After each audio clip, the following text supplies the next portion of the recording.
आपले सण जवळ आलेत आणि सणात आपल्याला एकच गोष्ट लागते, तो म्हणजे नॅचरल ग्लो. पण तो ग्लो टिकवणं हेवी मेकअप शिवाय थोडं अवघडच जात. म्हणून मी वापरते हे दोन माझे नवीन प्रोडक्ट, फेसेस काढण्याचा स्ट्रोब सिरम आणि स्ट्रोब सीसी टिंट. मी आता तुम्हाला सिरम यूज करून दाखवते. त्याआधी मी माझं जुनं सिरम लावते एका साईडला.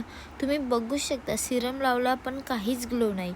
त्यानंतर आपण इथं यूज करतो फेसेस काढण्याचा स्ट्रोब सिरम. बघा लावताच कसला ग्लो आलेला आहे. इतकं हलकं, पटकन शोषतं आणि SPF 30 मुळे माझ्या स्किनला प्रोटेक्शन पण मिळतं. आणि हा माझा बघा सटल ग्लो. स्ट्रोब सिरम लावल्यानंतर माझ्या स्किनला कसला भारी ग्लो आलेला आहे. मी आता अप्लाय करते सीसी टिंट. ही 5 in 1 आहे. पोर्स ब्लर करते आणि स्किनला इव्हन फिनिश सुद्धा देते. नॅग्नामाइड मुळे स्किन हेल्दी दिसते आणि ग्लो खूपच नॅचरल येतो. आणि लिप्स साठी कॉफी वाव लिपस्टिक शेड आहे coco crush. Light weight, smooth आणि लॉंग लास्टिंग. लिटरली माझी गो टू लिपस्टिक झालेली आहे ही. आणि तुम्ही बघू शकता माझा चेहरा किती ग्लो करतोय. तर चला आपण घेऊया तयारी करू. तुम्ही बघू शकता माझा लुक किती सिंपल, सोबर आणि एकदम अट्रॅक्टिव्ह झालेला आहे आणि नॅचरल ग्लो आलेला आहे माझ्या चेहऱ्याला. तर कधी बाय करतात फेसेस कॅनडाचे हे प्रोडक्ट? जर तुम्हाला हे प्रोडक्ट बाय करायचे असतील तर इथे आपला QR कोड दिलेला आहे. स्कॅन करा आणि प्रोडक्ट बाय करा.